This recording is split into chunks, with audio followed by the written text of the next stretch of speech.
when it comes to resources, sometimes God will allow your resources to dry up, because this is the only way you're going to be prepared for the abundance that's coming after the dryness.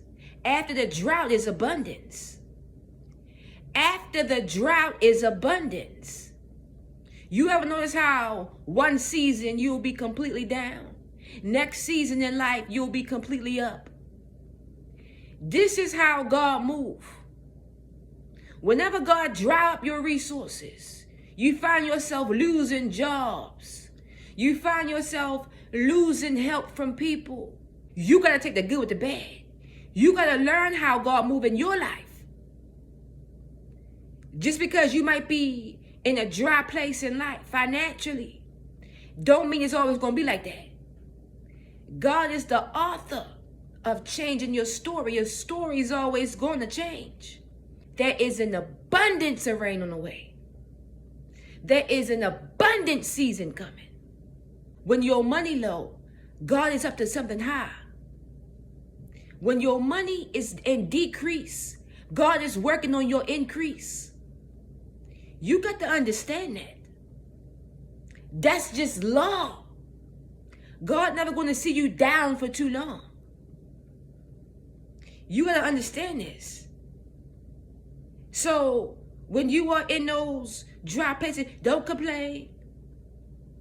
Don't let your tears overtake you. Don't let frustration and weariness come in. It's but for a moment. It's but for a time. It's but for a season. There's a purpose for everything under the heaven. Every season. Understand that.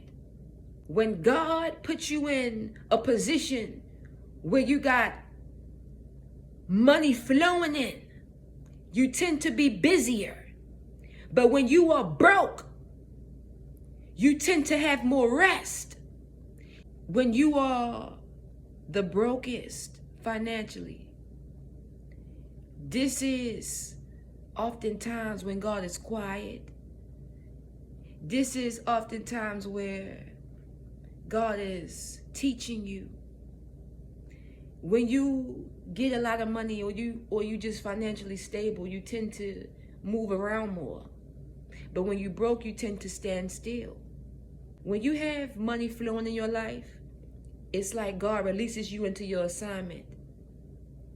But you had to sit in that broke place, in that place of rest, to learn what your assignment was. It's like, you ever notice how when you struggling financially, God seemed quiet? You ever notice that? It's also like when you are back in that place of overflow, you start to hear God more. He starts showing up more. Things become tangible more. You understand?